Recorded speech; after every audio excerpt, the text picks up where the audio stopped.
Hello, everybody, and welcome back to another episode of the Rogue Agent Answers. My name is the Rogue Agent. Some people call me David Lewis, and every week I answer one of the many life insurance related questions that I've received from clients, from email subscribers on the daily email list.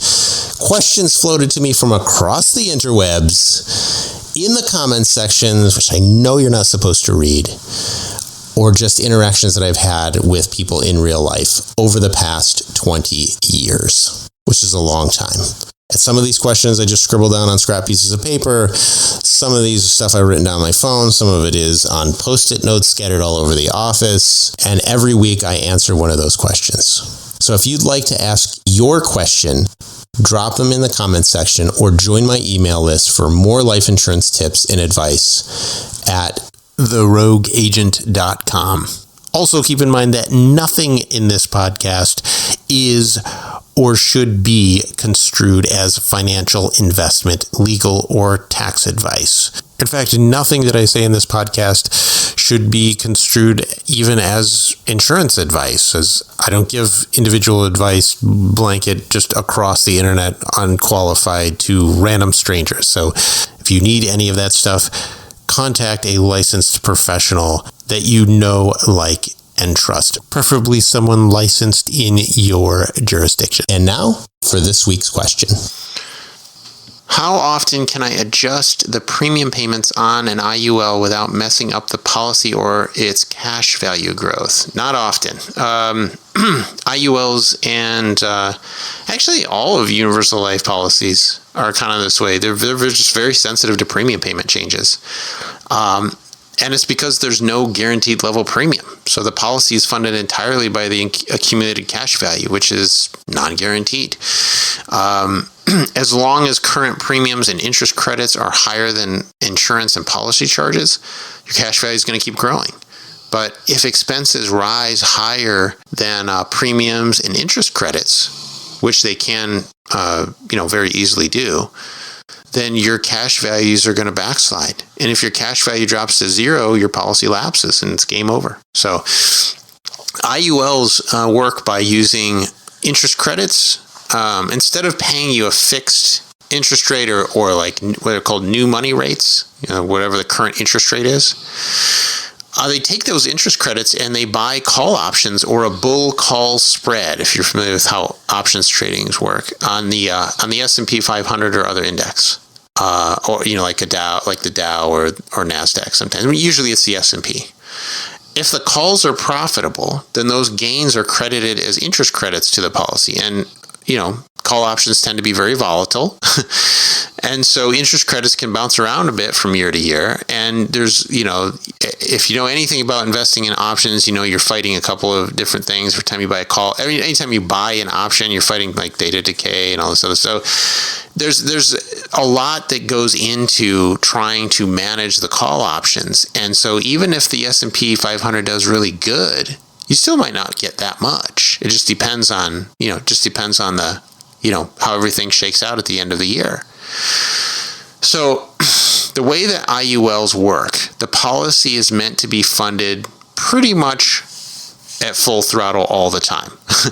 If you back off on funding, and definitely if you thin fund it, meaning you pay the minimum required, I say there's no required premium, but if you pay like the quote-unquote minimum premium, like if it's target premium or less than target premium, there's like a lower boundary that's below target. If you don't put hardly any money in it, or you don't put any money in it, then you increase the risk of things going sideways on you. So, and not that it definitely will happen, but you increase the risk of it happening. So you should really ideally either max fund it always and never back off on the premiums, or convert it to a whole life for more flexibility. And that's really how you're supposed to do it. You can't, people say, oh, you can do infinite banking with IULs. I mean, you can borrow money against an IUL. That's not a problem. The problem comes in, where it comes in is if you borrow money against the policy, your interest credits drop lower than expenses, and you have to start paying interest, but you just let the interest accumulate. So now you have interest accumulating, you got charges that are higher than your credit, and your credits aren't enough to cover any of it. That's the problem. That's where it becomes a problem, and you run a risk of lapse. Now, anytime you take a policy loan, even against whole life insurance, interest accumulates and can grow the policy, and yeah, you could theoretically blow up a whole life that way too. It's much harder to do it with a whole life, just because there's a guaranteed level premium that has to be paid every year to guarantee the cash value goes up. There's a guaranteed interest credits that have to be paid. Again, helping force the cash value. So it's, with a whole life, the cash value is always being forced upwards. And so even with loan interest, yes, it can swamp the policy and cause it to implode, but it's much easier to do, or say it's much harder to do on whole life, but it's easy to do on a UL, because all you gotta do is stop paying premiums and just have the interest credits not be there, right? So then it's just kind of, the cash value is just kind of going down into a black hole. So borrowing against an IUL kind of sort of has a similar effect of adjusting the premiums, just because of how policy loans work. You start increasing the risk of lapse as the borrowing activity increases. So the more you borrow against an IUL, the higher the risk of lapse, and that's kind of how you have to think about it. You're supposed to just fund them for as long as you can, and then when you want income from them, yeah, you can borrow from them, but you have to, you reduce the death benefit down to avoid MAC and whatnot, and then take policy loans. But every once in a while, you're going to have to adjust, the death benefit, or just convert it to an annuity, because loans are pretty risky, especially as you get down towards, like, once you start using up like the majority. If you get like over 40% loan to cash value, things start getting a little hairy. And then definitely by the time you get to, let's say, like 80% of cash value borrowed, you're getting even more risky. Once you get down to like the bottom part of your policy cash value, where you've borrowed like almost all of it, your lapse risk substantially increases, just because like 1 or 2 bad years, those expenses could just boom, and then you're out of cash value, and nothing you could do. The amount of premium you'd have to pay would be just astronomical, and that would just your policy would just implode. Now, to the benefit of the IULs, like, a lot of them do have this. It's like overloan protection rider is pretty common on those. So if you do overloan, if you borrow too much and your policy is in danger of lapsing, it'll just shrink wrap the policy and go to a smaller policy. So there is that, but that's sort of the safety valve that they have to rely on in order to prevent that from happening. So the long and short of it is a little riskier. And I think that's partially why they have those overloan protection riders on those, because it's riskier. And it was born out of, in a sense,